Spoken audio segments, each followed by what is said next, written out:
Ya te he dado algunos tips para darle un toque de color a tus ojos, sobre todo en dorado. ¿Pero te atreves a este? Este tip se lo aprendí a un maquillista que quiero mucho y que le encanta este color azul eléctrico. Y la verdad es que le dio en el punto.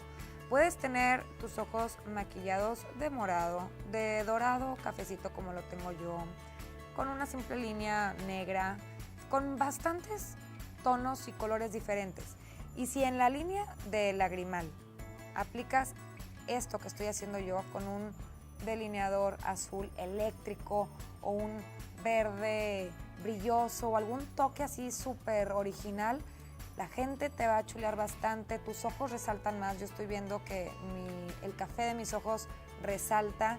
Dale ese toque de originalidad, atrévete a jugar con los colores y si no te gusta no pasa nada, te lo quitas y ya. La verdad es que mucha gente que hace este tipo de cosas les resalta todavía más los ojos y a veces ni te das cuenta que es. Solo ves su maquillaje y sabes que hay algo que está padrísimo y ni siquiera te das cuenta que es un toque tan chiquito como este de tu lagrimal en color eléctrico.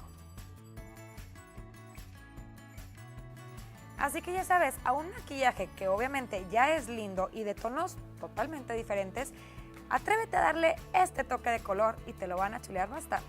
Si te gustó este tip, nos vemos en el siguiente consejo de belleza.